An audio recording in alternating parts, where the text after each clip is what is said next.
बिस्मिल्लाहिर्रहमानिर्रहीम। अस्सलाम वालेकुम दोस्तों, उम्मीद है आप खैरियत से होंगे। छठा रमज़ान, छठा रोज़ा आप दोस्तों को बहुत बहुत मुबारक हो। सबसे पहले उन दोस्तों से दरख्वास्त जो पहली बार हमारे चैनल पे हैं वो चैनल को सब्सक्राइब कर लीजिए, और जो दोस्त सब्सक्राइब कर चुके हैं इस वीडियो को लाइक और शेयर कर दीजिए। दोस्तों, छठा रमज़ान, छठा रोज़ा बड़ी कामयाबी लेकर आया तहरीक लब्बैक के जो कारकुनान हैं उनके लिए। पिछले रोज़ जो कुछ होता रहा, जो यतीम खाना चौक है वहाँ पर जिस तरह स्ट्रेट फायरिंग की गई, जो कारकुनान थे तहरीक लब्बैक के उनको निशाना बनाया गया, लेकिन छठा रोज़ा बहुत बरकतें और एक कामयाबी का नवीद लेकर आया उनके लिए। अब हुकूमत पाकिस्तान जो कि ये कह रही थी कि तहरीक लब्बैक पाकिस्तान एक कलदम जमात है, दहशतगर्द जमात है, उससे मुज़ाकरात नहीं होंगे, तो बाकायदा दो राउंड हो चुके हैं मुज़ाकरात के। उन राउंड्स में उन जो बातचीत हो रही है उसमें क्या कुछ हुआ है वो इस वीडियो में मैं आपके सामने रखने वाला हूं, और साथ साथ आगे मैं आपको बताने वाला हूं कि वज़ीर आज़म इमरान खान को कौम से खिताब क्यों करना पड़ा और उस खिताब में वज़ीर आज़म ने क्या बातें की।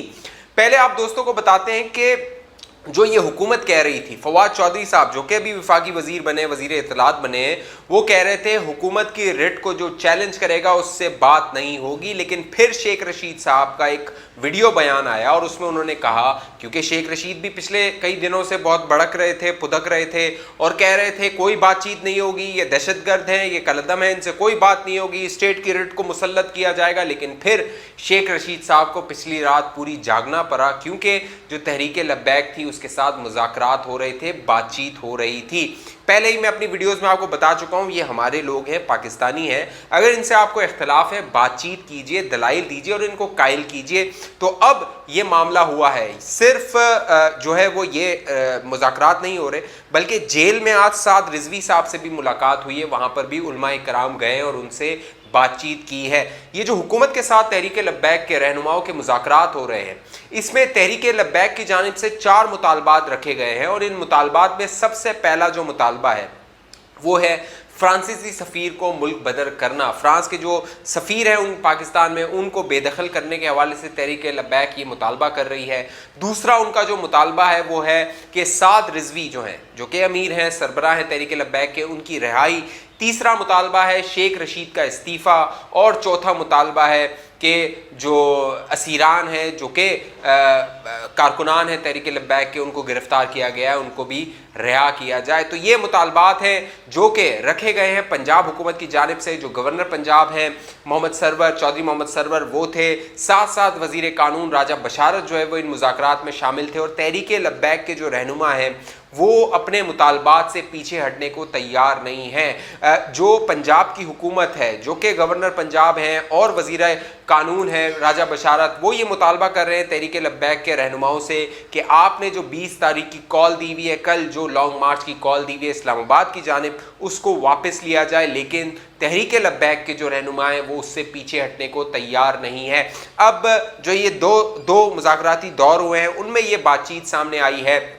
चौधरी सरवर ने इस्लामाबाद में जो पार्टी रहनुमा है उनको इस बात से आगाह किया है कि उनके क्या मुतालबात हैं, लेकिन साथ साथ अब रात को एक और राउंड होने वाला है जिसमें शेख रशीद अहमद साहब और जो वफाकी वज़ीर मजहबी उमूर है नूरुल हक कादरी साहब, वो इस्लामाबाद से आ रहे हैं लाहौर, और वो इन मुज़ाकरात में शामिल होंगे। लेकिन यहाँ पे दिलचस्प बात यह है कि इन मुज़ाकरात में शेख रशीद शामिल होंगे। शेख रशीद का इस्तीफ़े का मुतालबा कर रही है तहरीक लब्बैक पाकिस्तान, लेकिन वो भी इन मुज़ाकरात में शामिल होंगे। वो रियासत जो कह रही थी हम अपनी रिट इस्टेब्लिश करेंगे, कुचल देंगे इन लोगों को, ये दहशतगर्द हैं, अब वही इनसे मुज़ाकरात कर रही है, वही इनसे बातचीत कर रही है। साथ साथ तहरीक लब्बैक के जो रहनुमा है उनका ये भी मुतालबा है कि जो कलदम करार दिया गया है तहरीक लब्बैक को, वो कलदम भी ख़त्म किया जाए, वो पाबंदी भी ख़त्म की जाए, और मीडिया पे जो ब्लैकआउट हुआ है उसको भी ख़त्म किया जाए। हमारी भी राय को पहुँचने दिया जाए कि मीडिया चैनल्स हमें कवरेज दे सकें। जहाँ पर ये मुज़ाकरात हो रहे हैं, अब एक और राउंड होगा। वहीं जेल में खादिम रिजवी के साहबजादे हैं साद रिजवी, उनसे उलमाए कराम की मुलाकात हुई है, और उसमें जो साद रिजवी हैं उनको बताया गया है कि वो अपने जो मुतालबात हैं उसमें थोड़ी नरमी लाएं, थोड़ी गुंजाइश पैदा करें ताकि अवाम का नुकसान ना हो, पाकिस्तानियों का नुकसान ना हो। लेकिन इन मुज़ाकरात में जो मुझे ज़राए ने बताया, जो कि साद रिजवी साहब के पास गए थे मुज़ाकरात के लिए, कि साद रिजवी ने लचक दिखाने से इनकार कर दिया है। उन्होंने कहा है मुझे आपने पूरी ज़िंदगी जेल में रखना है, मुझे पूरी ज़िंदगी आप जेल में रखिए, लेकिन जो फ्रांस के सफ़ीर हैं उन्हें मुल्क से बेदखल कीजिए। उन्होंने हुजूर अकरम सल्लल्लाहु अलैहि वसल्लम की तौहीन की है, उन्हें मुल्क बदर होना चाहिए, उन्हें हमारा जो एहतजाज है वो हमारा रिकॉर्ड होना चाहिए। साथ साथ साद रिजवी ने जो उलमाए कराम गए थे उनसे कहा कि अगर हुकूमत पाकिस्तान हमारे मुतालबात पर अमल नहीं कर सकती थी तो हमारे साथ मुज़ाकरात क्यों कर रही थी, क्यों वज़ीर आज़म इमरान खान ने बाकायदा टीवी चैनल पे आके इस बात का ऐलान किया कि जो मुतालबात हैं तहरीक लब्बैक के उन पर अमल दरामद किया जाएगा, 20 अप्रैल तक उस पर अमल दरामद हो जाएगा। तो साद रिजवी का ये मुतालबा था कि वज़ीर आज़म इमरान खान ने हमसे गलत बयानी की है, हमसे झूठ बोला है, लिहाजा वज़ीर आज़म इमरान खान को इस बात का इकरार करना चाहिए कि उन्होंने हमसे गलत बयानी की है। जब ये मुतालबा तहरीक लब्बैक के सामने आ रहे थे तो उसी वक्त वज़ीर आज़म इमरान खान ने यह फ़ैसला किया कि वो टीवी पर आएंगे और कौम से ख़िताब करेंगे। तकरीबन वज़ीर आज़म इमरान खान ने 10, 12, 15 मिनट का एक ख़िताब किया और इस पूरे ख़िताब में वज़ीर आज़म इमरान खान, जो कि उनकी हर ख़िताब में होता है, वो अपने बारे में बताते हैं, वो उनसे ज़्यादा कोई नहीं जानता, तो इस ख़िताब में भी उन्होंने कोशिश की कि वो ये बताएं कि मगरिब को उनसे ज़्यादा कोई नहीं जानता और फ़्रांस के जो सफ़ीर हैं उन्हें बेदखल नहीं किया जा सकता है।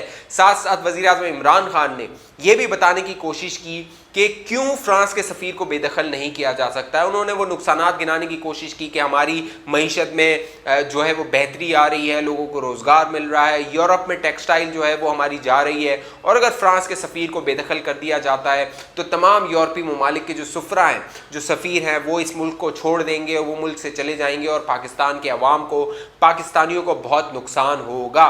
तो यहाँ पर सवाल वही है कि जब आपको ये मालूम था, आप वज़ीर आज़म पाकिस्तान हैं, 2018 में आपको वज़ीर आज़म पाकिस्तान बनवा दिया गया था, तो क्या आपको आज से 4 माह पहले ये नहीं मालूम था कि फ़्रांस के सफ़ीर का बेदखल करने का वादा अगर हम इन लोगों से करेंगे तो ये उसके असरात हो सकते हैं? तो वो वादा किया ही क्यों गया था?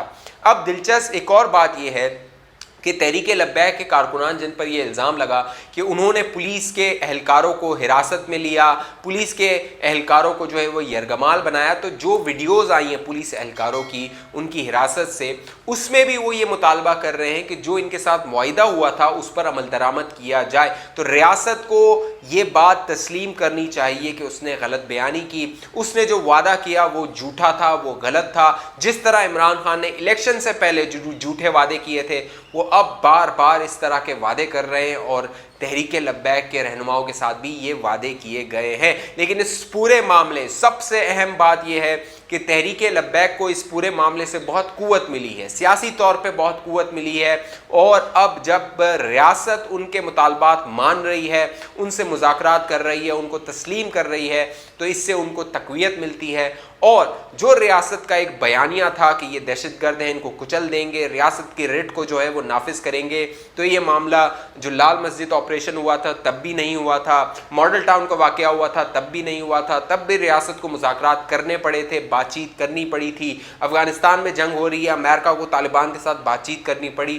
तो आप न गैरों के साथ लड़ सकते हैं, न अपनों के साथ लड़ सकते हैं। आखिर में जंग और जो तशद्दुद होता है उसका रास्ता मुज़ाकरात होते हैं किसी सियासी जमात के साथ। तहरीक लब्बैक पाकिस्तान, उनसे आप इख्तलाफ कीजिए, लेकिन वो एक सियासी जमात है, वो एक मजहबी जमात है, उनके कुछ मुतालबात हैं, और अब बहुत सारी मजहबी जमात जो है वो उन्होंने उनकी हिमायत का ऐलान कर दिया है। इमरान खान ने आज अपनी तकरीर में निशाना बनाया एक बार फिर फजलुर रहमान को और कहा कि उन्होंने उनकी हिमायत का ऐलान कर दिया है, और जो हमने तो ये सोचा था हम करारदाद लेकर आएंगे, लेकिन यहाँ पे सवाल ये पैदा होता है कि जो अपोजिशन की जमातें हैं वो 2-3 दिन तक खामोश रहीं। वो ये चाह रही थी कि हुकूमत के लिए मुश्किलात पैदा न की जाए, हुकूमत इस मामले से निपटे, लेकिन हुकूमत ये इतनी नालायक है और वज़ीर आज़म इमरान खान ने भी बिला वजह का अपोजिशन को निशाने पर रख दिया। हालांकि अपोजिशन ने तहरीक लब्बैक का उस तरह साथ नहीं दिया जिस तरह वो दे सकती थी, जिस तरह उसके शाना बशाना वो खड़ी हो सकती थी। मौलाना फजल रहमान खान ने भी सपोर्ट का ऐलान किया, लेकिन स्ट्रीट सपोर्ट का ऐलान नहीं किया। अगर आप सोचिए अपोजिशन की जमातें स्ट्रीट जो सड़कों पे आने का ऐलान कर दें तहरीक लब्बैक के साथ, तो इस मुल्क में क्या माहौल होगा। तो वज़ीर आज़म इमरान खान को सोचना चाहिए, समझना चाहिए कि वो इस हसास मामले के साथ किस तरह निपट रहे हैं। इस हवाले से आप दोस्तों की क्या राय है नीचे कमेंट कीजिए। अभी तक जिन दोस्तों ने हमारा चैनल सब्सक्राइब नहीं किया वो सब्सक्राइब कर लीजिए, बेल आइकन का बटन है लाजमी क्लिक कीजिए ताकि आप दोस्तों से बात होती रहे। मुझे इजाज़त दीजिए, अपना ख्याल रखिएगा। पाकिस्तान जिंदाबाद।